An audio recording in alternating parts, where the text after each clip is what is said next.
Back to Godhead Prabhupada His Divine Grace A.C. Bhaktivedanta Swami Prabhupada Back to Godhead Jan-February 1978 His Divine Grace A.C. Bhaktivedanta Swami Prabhupada was known to the world as the founder Acharya of the International Society for Krishna Consciousness. Acharya means one who teaches by his very life, as the spiritual master who single-handedly made Hare Krishna a household word, and as the foremost author and scholar in the realm of ancient India's Vedic philosophy, religion, and culture.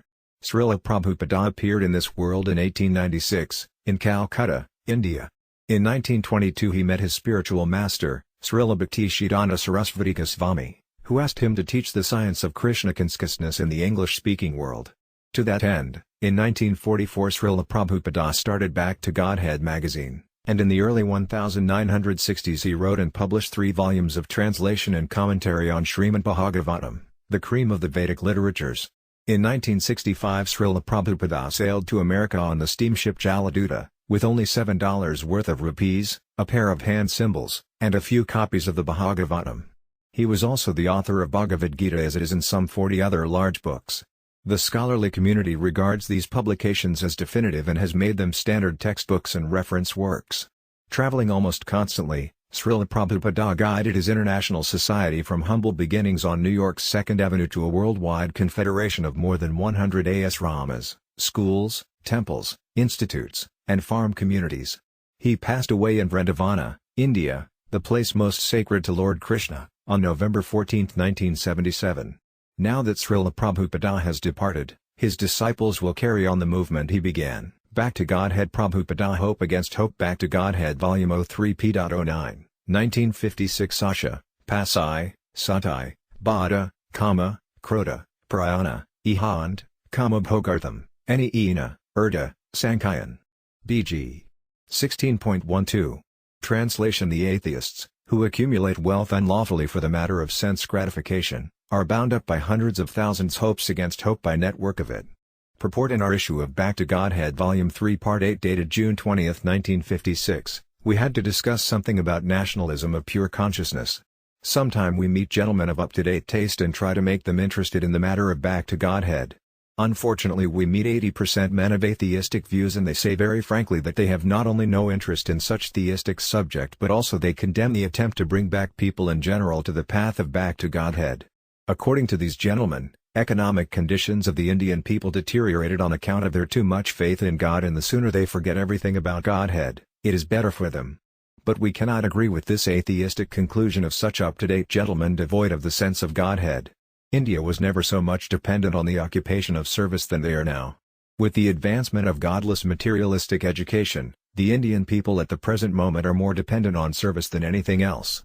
There was report in the press that during the year ending in 1955, applicants for services in the Employment Exchange of Delhi only, were recorded to the extent of 120,000. Out of these applicants only 15,000 men were provided with some suitable services but others were disappointed or still remained unemployed. The number of unemployed is increasing daily, particularly in the educated section. Whenever there is some vacancy in some important or non-important posts, there are thousands of applications to fill it. More than 80% of the population are not provided with the bare necessities of life, and what to speak of other amenities. Some of the well-posted government servants or some of the fortunate businessmen may feel themselves happy, but 90% of their brother citizens do not know how to meet the both ends together, and therefore the economic condition is definitely not satisfactory. This economic deterioration of the mass of people is not only visible in India but it is also so all over the world. The Planning Commission in India of course making various plans to improve the economic conditions of the Indian people, but we may take lessons from other countries where the planning commissions have finished their duties. We must be frank enough to admit that the economic conditions of general mass of people have not improved. Recently when Mr. Truman was in London, he admitted very frankly that independence means comfortable life for everyone. At least that is the expectation of all common men, which is never to be fulfilled. When the World War II was going on, one compounder inquired whether the Japanese were coming in India. The purpose of the inquiry was that if the Japanese came in India, the country will be independent. The compounder was met again after 1947 and he was asked how he has improved his comfortable life. The compounder with much regret replied that he has not improved his lot in the least after independence. On the contrary, the family expenditure has increased so much that it has become almost incompatible with his economic condition. On the whole, the story was nobody's life has become more comfortable after independence as it ought to have been according to Mr. Truman.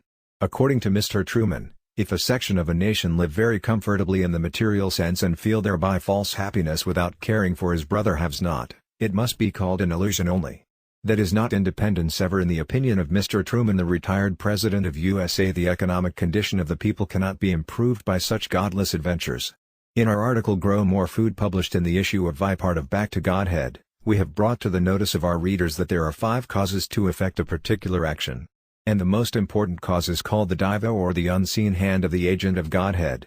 However efficient may be the other causes, such as the place, the worker, the attempt and the instrument, without the favorable help of the divine cause nothing can be effected very satisfactorily.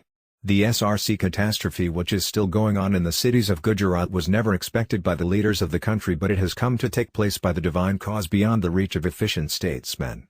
Atheist Ravana did not believe in the divine cause and firmly believed in his own capacity.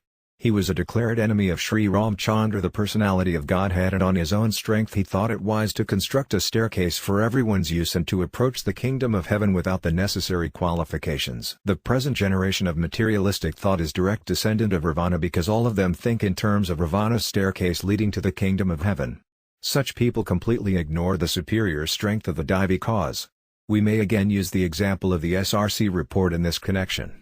The report was prepared with great care by the eminent and most erudite personalities for the good of all provinces, and the particular staircase, leading to the heaven of provincial or linguistic amity, was constructed at a cost of many lakhs of rupees.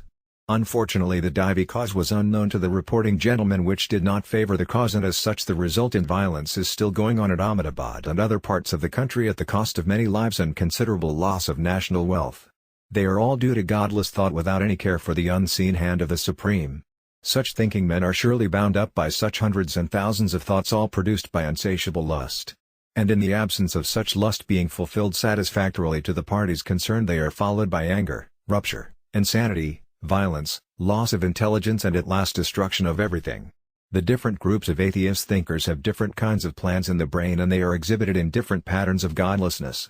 One set of atheistic nation thinks on it in a different way, and all of them clash at a point of overlapping circles caused by the Daivi way. This is so because none of these thoughts of different groups is beyond the range of direct perception of the material sense without any spiritual knowledge. Therefore the quality of such different thought is always the same, but the varieties are presented in multicolorful attraction for the foolish mass of people. We have already discussed this point at length in our article All Compact in Thought. The mass of people are themselves blind to see everything in their true perspective, and they are now made to follow similar blind leaders under various political arrangement. They are made to follow either of the above multicolorful ideals, sure to be failure in the long run, and therefore they are made to hope against hope in a practical way. There are many hope against hope parties, and whenever there is failure of the sense gratificatory processes, the different parties are put into violent dangers. This dangerous position of each one of the parties leads them to fight one with another, and at the end one of the parties become victim of another for the sake of a false ideology unknown to the people. The communal flare-up of this Iron Age is now an ordinary occurrence, due to godless advancement of material learning. The poor followers and innocent passers-by are however suffer to such roads to heaven ideologies, and it is so because the mass of people are gradually being driven to the hopeless condition of a godless civilization which has no information of a spiritual status of life, and they are now kept on darkness in the bewildered state of sense gratification. Such persons therefore who seek happiness in the chain of hope against hope by sense gratification try to accumulate wealth by unlawful means. In impure consciousness, without the knowledge of the proprietorship right of the Supreme Lord, everything is accumulated unlawfully, because everything that we have all belongs to the Supreme Lord. This unlawful accumulation of wealth is effected not only in black market but also in the open daylight by unlawful means. Even the so-called sannyasins accumulate money by collecting donation from the public unlawfully to create a personal property for sense gratification, forgetting the proprietorship right of the Supreme Lord. The word black market has come to stay now on account of the blackmailing attempt of other staunch sense gratifiers. Persuaded by such strong sense of sense gratificatory propensity of black marketing habit, it is now experienced that even the millionaires do sometimes commit criminal misappropriation of others' money. When a poor man commits criminal misappropriation, we can understand the poverty-driven propensity of the poor man, but when we see that a millionaire, a merchant or high administrator or a holy sannyasi is committing such criminal offenses, we can understand the strong directive of sense gratification attitude caused by godless civilization. Such unlawful sense gratificatory process continues to act as hope against hope, and they are never satisfied either by force or by law. A godless civilization can accelerate this process of hope against hope for sense gratification, but this atmosphere of animalism will never bring in the desired peace.